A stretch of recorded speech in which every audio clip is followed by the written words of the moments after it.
Lorsque le chrétien prie pour une guérison, la bénédiction de Dieu n'est suivie d'aucun chagrin, d'aucune peine, d'aucune malédiction.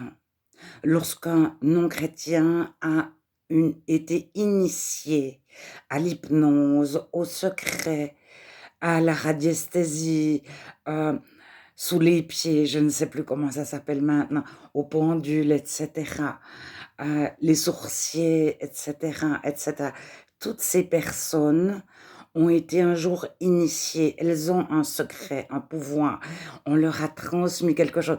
Quoique certains disent: «Je suis médium depuis la naissance» et cetera.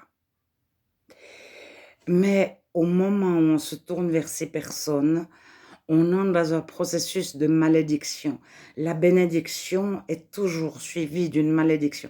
Les personnes qui se tournent vers les sorciers en tout genre, qui ont des fois des chemises blanches de médecins et qui ont le diplôme de médecin réel d'une école académique et cetera et qui guérissent du feu et cetera, c'est-à-dire des brûlures et cetera, des verrues, mais d'autres maladies et cetera. C'est toujours suivi d'une malédiction pour la personne qui guérit et pour celui qui reçoit la guérison.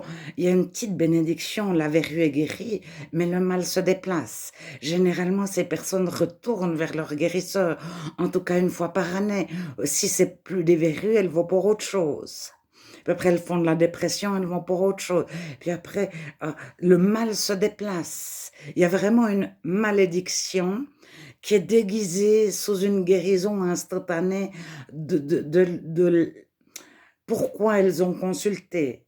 Alors je reconnais tout à fait qu'il y a ça marche. Plus les gens y croient et plus ça marche, mais c'est comme les médicaments. Nous avons testé des placebos, c'est-à-dire que les médecins ou les pharmacologues ont donné des somnifères à 100 personnes et des placebos, c'est-à-dire du sucre qui avait été du sucre glace qui avait été fondu en médicament ou une autre substance qui fait absolument rien et on a donné aux personnes 100 placebos, 100 médicaments qui en étaient pas, à des patients pour voir. Alors, on leur a tous dit: «Vous prenez un somnifère».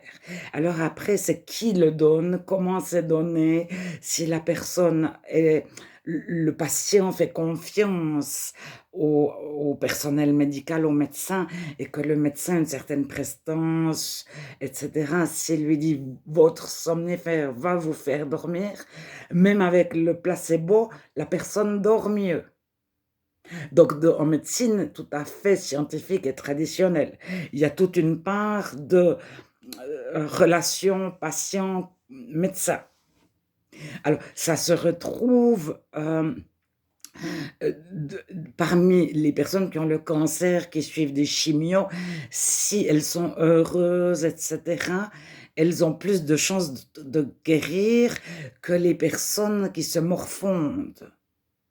Alors, en médecine parallèle, ça se retrouve et il y a des personnes qui n'y croyaient pas, qui sont guéries. Mais elles sont bénies et c'est toujours, toujours suivi d'une malédiction. Il y a des personnes qui sont devenues chrétiennes, qui sont sorties de leur secret, qu'ils soient catholiques ou pas, de leur secret, ça évangélique ou pas, je m'excuse, mais évangélique n'est pas une garantie pour dire chrétien. Hem Que ce soit baptiste, pentecôtiste, et cetera. Donc, n n on p n'importe qui peut, même guérir au nom de Jésus. Hem, L'ennemi se déguise en brebis, en ange de lumière. Ce sont 2 passages de la Bible et l lorsque la personne qui guérit ne sait pas qu'elle est sous une malédiction elle-même et qu'elle transmet une malédiction, c'est le mieux. Elle est sûre de faire du bien. elle-même. Mais ceux qui en sortent disent que c'est une souffrance énorme. Il y a un revers de la médaille qui est là, qu'on ne peut pas ignorer, qu'on ne peut pas balayer de revers de la main. Alors que le chrétien qui guérit, le réel chrétien, peu importe s'il prie beaucoup, il y en a qui crient un peu fort, ça dépend pas de comment c'est fait. Ça dépend de la pureté de son cœur et il ne va jamais déplacer le mal ou faire revenir la personne à lui-même. La bénédiction qu'il donne n'est suivie d'aucune malédiction.